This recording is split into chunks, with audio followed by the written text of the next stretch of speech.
Over here at the top right on our 1-on-1 map, he did do a very impressive job in the previous game. Already to 1-0 lead.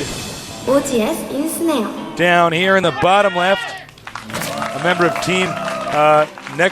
Zenix, excuse me. I want to make sure. Nex and, of course, Zenith merging together. They have the player. Kyrix Kyrix Zenix. That has like all the letters you never use in English. All we need is a Q in there, Tasus. All we need is a Q. Yeah, that's actually true. It really does have all the non-used English letters. Yeah. Now let me talk about a few things, because I am actually so confused. Normally, I'm sitting in a Zerg game and I have seen everything 300 times and I know what's going on, but Kyrix, such a strange style for this matchup. You know, I've seen his ZVP before, but his ZVT that game, he went, you know, he took a lot of damage from that early bunker rush. You know, he was forced into a lot of Zerglings, so he's like, what am I going to do with these? And so he drones up and then does the Baneling bust with Speedlings, which doesn't do a ton, but, you know, it definitely downs the numbers of his opponent's army. And then he just does it again, and then he just goes mass Banelings for a long time. Now, Banelings are great. I feel like he overmade them a little bit. If he had spent more money on Mutalisks, maybe, I think we would have seen really quite a really awesome strategy there. But I don't know. It's just a very strange style player. It looks like we're going to have hatchery first here from Kyrix. Now, if Kyrix does stay true to his roots, being a kind of aggressive all-in player, this is a map you can make that work on. Yeah, this map is actually really interesting. We have so many people remove it against Zerg. For some reason, people hate playing against Zerg. But the one good thing for this map is once it becomes half map versus half map, it gets really scary. Zerg only has a small amount of time where they can be 4-base against 3-base on this map, because it's pretty easy for Terran and Protoss to actually cut the map in half. And at that point, when it's actually cut in half, the 4th base of Zerg gets under attack for most of the game. Either that or you dry out. So I would say early and mid-game, it's quite fine for Zerg, but late game, it becomes very scary. Now, the thing is, players don't really know how to play late game right now, so that's where they're a little bit scared of Zerg on this map, I believe. Yeah, it's very similar to almost any map that you play against on Terran, where if you can both share, like I get these 2 expansions, he gets these 2 expansions, the Terran almost always wins in those positions, because Terran is much harder to break when you attack them. Yeah, it can be quite tricky for Zerg to actually make things happen at that point. And then that 4th base, very hard to hold on the side. But I don't know. It's just it's interesting the way people think about these maps. Factory, barracks wallen. Don't forget there are destructible rocks, not debris or debris. Yeah. None of that. I don't like debris anyways. I think it's kind of funny. Both these players have this backdoor entrance that can be destroyed. That's right, and that really changes this map a lot. That's one reason people don't even like to play in mirror matchups. It just changes the way that you play it. When you have that second entrance that can be opened up, suddenly things become a lot scarier, and it's something you have to practice separate from the other maps. You can see our Terran player scouting all over our Zerg player rather, scouting over the map, and he hasn't spotted it. There isn't. He's hiding behind the tree. Yeah, there it is. All right, I'm sorry. I was like, on my mini-map, there was something over there. Actually hiding behind the tree. I love when people do stuff like that. That actually tricked me. I was like, I thought I saw something on the mini-map there. But okay. Well, this game, a lot more standard from Kyrix, as we see he's already getting his lair on that production tab. So, teching up much, much faster, but teching up without any Zergling speed. So, this is actually a ridiculously fast lair. With not a whole lot of defense going on. He is making a spine crawler, but this isn't exactly the safest build coming from Ensnare. He's going to go over a Banshee to harass and defend, and then basically just expand. Yeah. This is a better build on a map like Steps of War. Map where you get that expansion, get the Banshee over there quicker. I do quite agree, but the Banshee should be able to defend him pretty much from anything. You're not really going to break those rocks with the Banshee attacking you. That's quite true. So, the quick Banshee could do a lot of damage, you would think, but with the lair coming up so quickly as well, we may see a Hydra's Den. If we see a Spire, he's going to have to defend it with his Queens, which is fine. 2 Queens beat a Banshee, no problem. So it is a defensive Banshee for the starts. We've seen this more and more here. specifically at Season 2. You know, harass a little bit with it, fly it around, use it as a scout. The first time I've really seen it used beautifully, this style of just one Banshee, was I'm MVP, and I think it's one of the coolest things I've ever seen in this match. If I was a Terran player, I'd definitely use it. But right now, the Banshee with 3 kills is going to get a 4th. There we go, 4 kills, and Ensnare's Banshee gets away with most of its health. Nice play there by Ensnare. And now it looks like he's going to swap him off. Going for the next phase of this build, getting a lot of barracks and tanks. Yep. Smart to get a siege tank right now. Probably should get siege one pretty quickly as well. The Banshee returns. 7 more kills here. Well, 7 total. 7 total, excuse me. I got 7 more. That's like, uh-oh. That'd be crazy. Leave the game. Game's over. Yeah. But right now, if we look at the unit tab, we can take a look at the economies. 31 SCVs against 40 drones.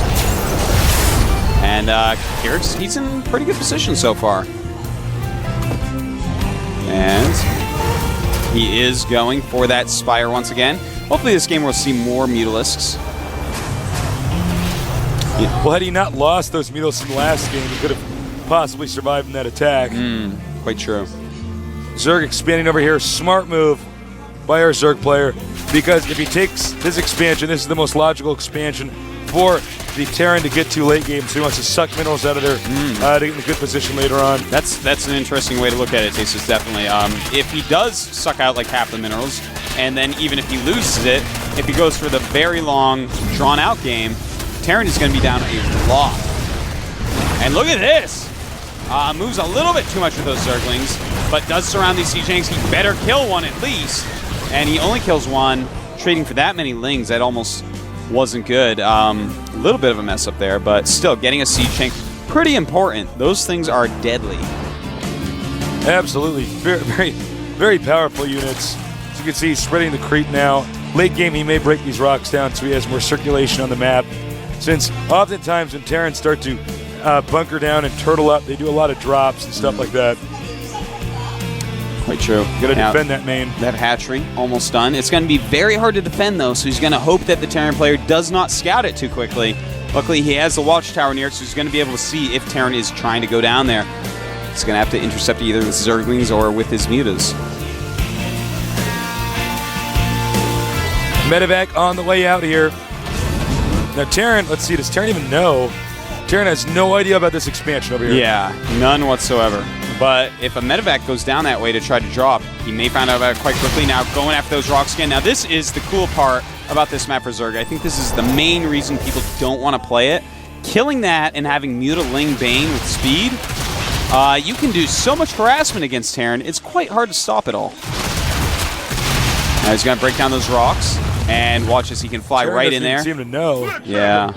You can simply target some turrets with your Zerglings, and then move your Mutas in and do much more damage than the Terran was expecting. Terran may be forced to stim. Zerg runs for it. Wasted stim. Yeah. Blunder there by Ensnare. Exactly. You know, this is something you've been saying a lot, Taste. This is so true. You got to be so careful with how you stim, or your medevac runs out of energy and it just becomes a weaker and weaker army with time.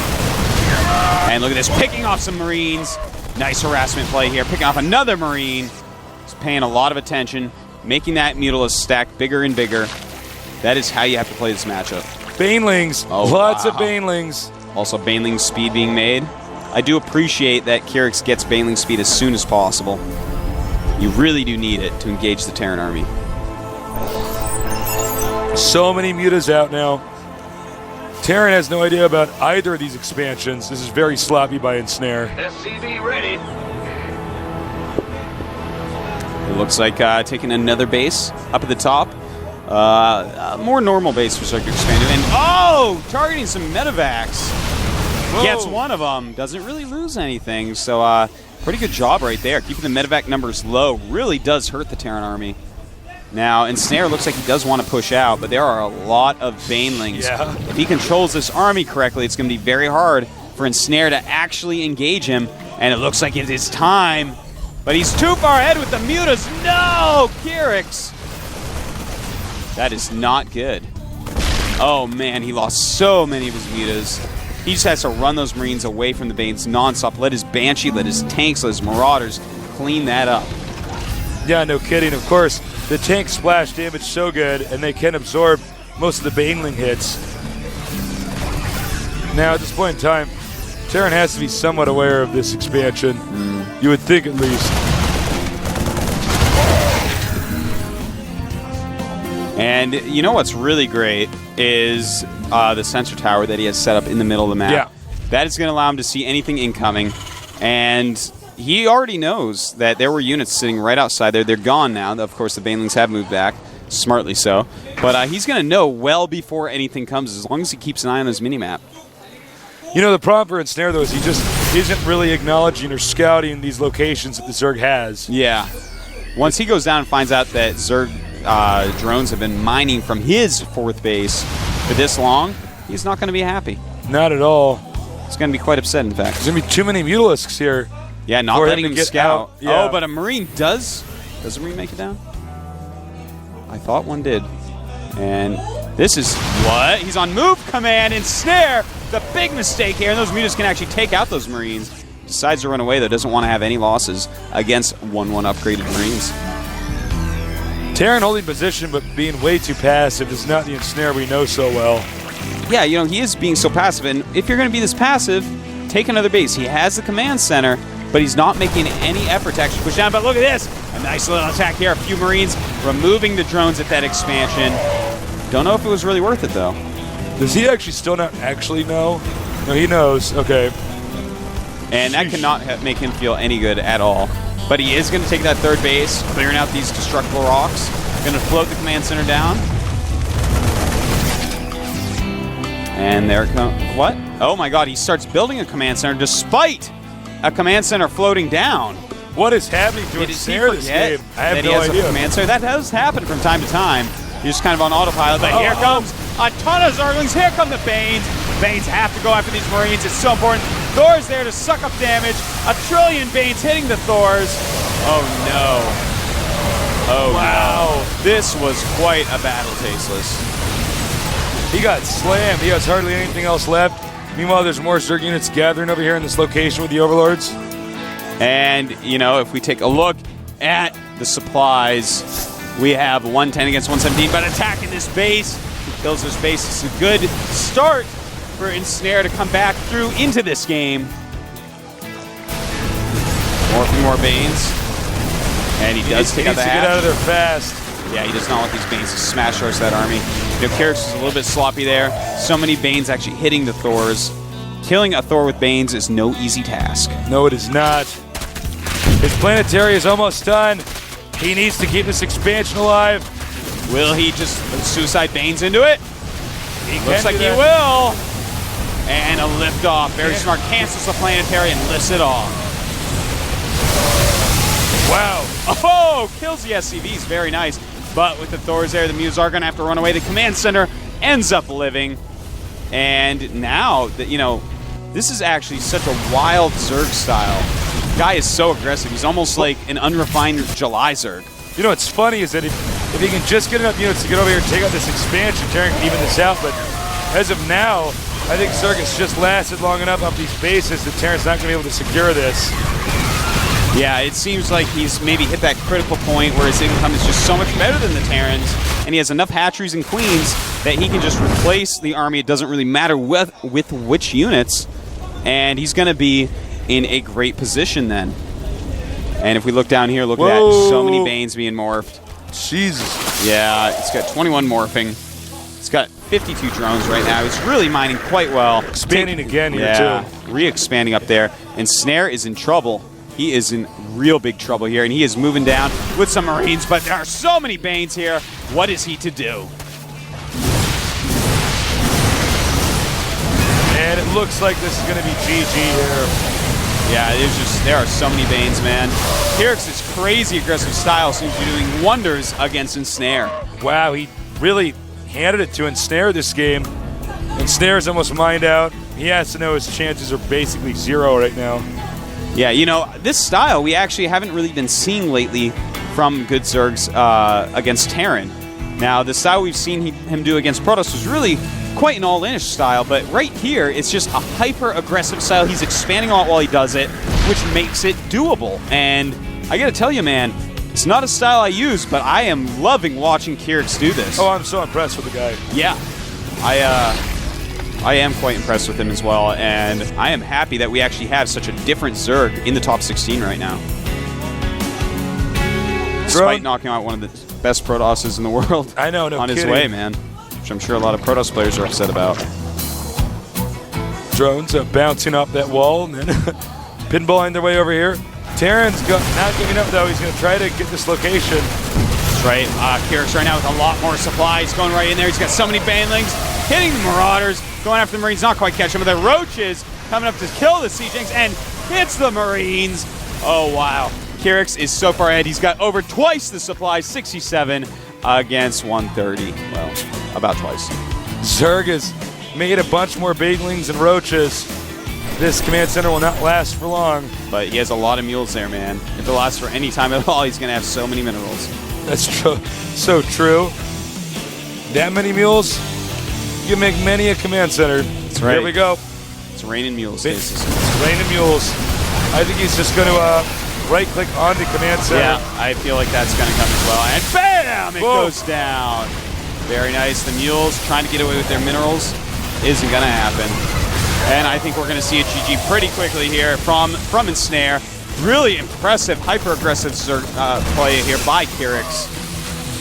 His CVT is a real treat to watch, Stasis. It really is. I'm really curious to see what game number 3 is going to look like because he really outplayed Ensnare this time. Ensnare looked timid and weak in game number 2 here. Yeah. Here it is, GG. Wow.